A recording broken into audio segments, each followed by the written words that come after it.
Good morning, everyone. You will have to forgive me. I sort of just woke up, so I look like I'm in a state. But I haven't made a video in forever. I feel greatly obligated to do so, especially since I have had several new subscribers. And not exactly that people have been banging down my door to get me to make new videos. But still, I should do something like that. But I sort of wanted to talk to you about, I guess, why I haven't been making videos. I've just been very busy, as people get. I started work, finally. Yay, I got a job. Yay, I know. Walgreens wouldn't hire me with a Vassar College education. Walgreens and Staples wouldn't hire me. Apparently they just didn't like me for whatever reason, or I was overqualified. But needless to say, I got a job that I'm very, very happy with. Excuse me. Oh, thank God for coffee. I'm very, very pleased with.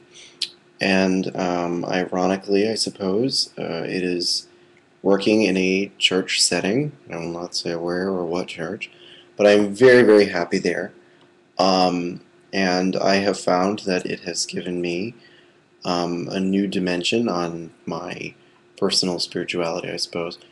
I shouldn't say a new dimension. I think because the actual philosophy and theology of Christianity was always in my approach to things, but I think that it's been really, really nice to have an actual ritual praxis and an actual methodology of doing things. I think my big complaint with the go it your own way route, which I think is more generally applicable to the average person of the 21st century. My one complaint with that is that it's very easy to get lost, and I think that you end up wasting a lot of, well, I mean, I don't want to say that you're wasting time, because any time spent on spirituality is time well put in, but I do think that it's very easy to get confused, to feel like what you're doing is sort of pointless, or at least that's what I felt, that I wasn't really doing anything. And that's sort of what leads me to my next topic, is I also took the time to start writing a book on tarot. That's technically the focus of it. But what I really wanted to do was write a book sort of tempering tarot practices with Christian concepts of, of contemplation and meditation. Because, I mean, those are the two things that have spoken volumes to me. And I do think that people are very hasty to think that the two are immediately incompatible. And I really feel that that is not the case in my experience, and experience is the greatest teacher you can ever have. I believe that the two work almost symbiotically. I mean, if anything, tarot has only reinforced a lot of loose-end Christian beliefs that haven't made sense, or don't usually make sense. I suppose mostly the idea of, God constantly watching over us and God living within us. And the idea of the Passion being sort of a continual process within the individual. That the Passion, when you allegorize it, becomes the relationship between the individual and his or her soul, basically. Sort of. I mean, relationship with the Lord, who takes care of that soul, basically, because of course God creates the soul. But I guess my point is that tarot is something that taught me that there is something that always is looking out for you and is always concerned with your best well-being, and does so in a way that isn't really egotistical. I think it's very fair in the way it navigates between what the individual person needs to get out of life, and how best that individual can interact with the world around them. This lighting is really, really bad. No, that was sort of better. It looks like I'm in a cave or something. I'm actually in the dining room, for better or worse. But but anywho, so yeah, I've been busy with all that, mostly compiling a lot of research, doing a lot of reading of Christian mystics, and yeah, and then oh man, it was really bad. I sort of shamelessly got back into video games, and I was going to say which video games I got back into, but I'm going to abstain from that because it's sort of embarrassing. But you know, they were a huge part of my childhood, and so I think there is nothing wrong with turning to that on occasion. Um, I will say that I bought a Nintendo 3DS, again, not ashamed, and I bought Zelda Ocarina of Time, which is also a big part of my childhood, for 3D. I know this doesn't matter to half of you out there, but I'm just saying this is where I've been. This is why I haven't been doing tarot. It's really bad. Because I've been binging on Zelda, and it was like the best thing I ever bought. It gave me such satisfaction, I can't even tell you. But anywho, I say that a lot, I know. Getting back to, I guess, more relevant stuff. The other thing is, I just haven't done a reading in at least a month and a half. And you know, people send me messages and stuff every now and then, like, I really want a reading, blah, blah, blah. Except they do it without paying attention to the other stipulations that I have on my page that I should hope are very clear in saying that I don't necessarily do this for a charity, and I wish I could, but I am not in a position to do that. You know, so my readings are not that pricey. I think my clients will tell you that my quality is suited for the price.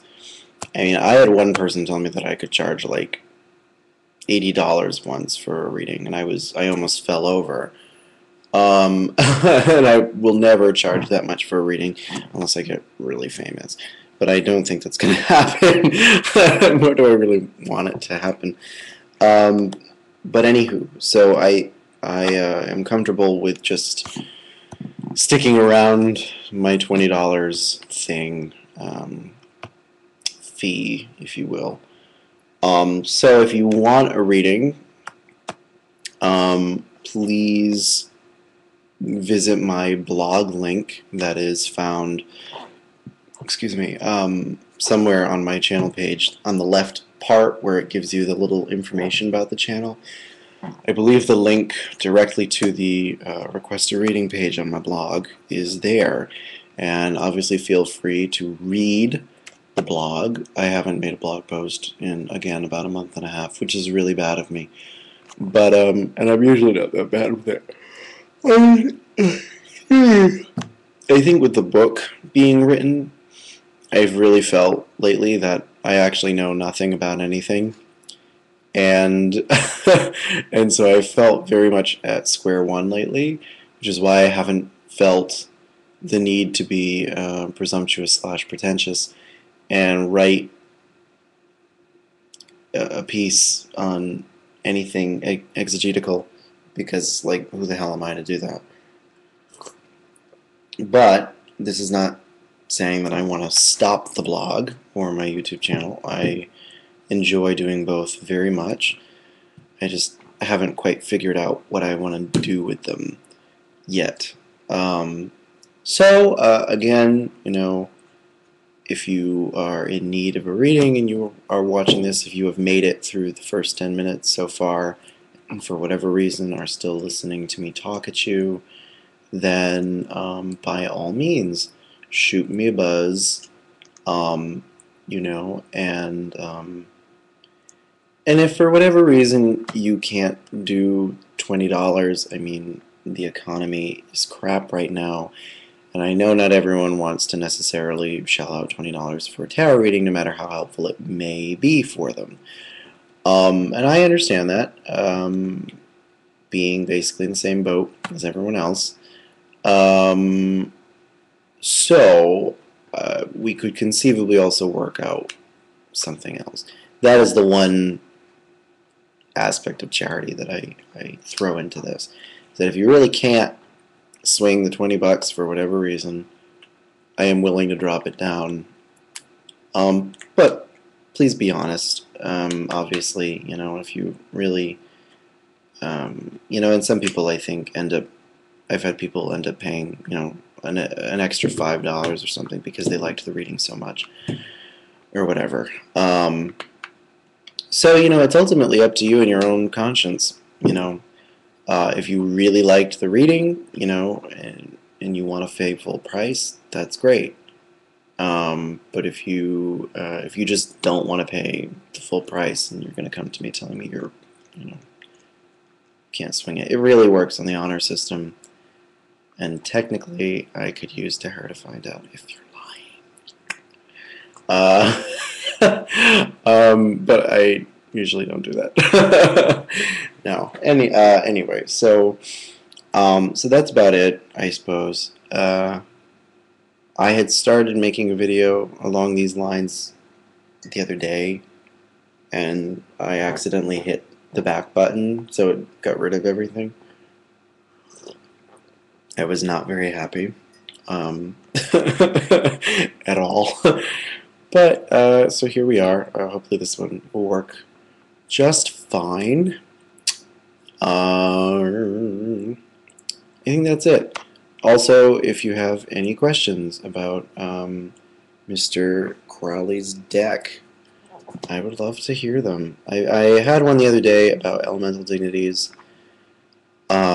So vaguely, it was more just a statement about how confusing they were. And that is absolutely true.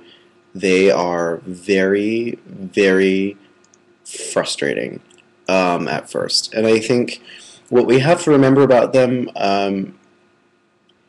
is that they're more about telling you the relationships between the cards and less about, I guess,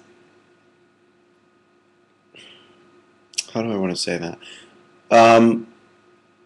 When I first started reading Elemental Dignities, I think the most confusing thing was trying to mesh them all into one overarching idea. And you can't really do that. Excuse me. Not easily, anyway. I think the point of the triads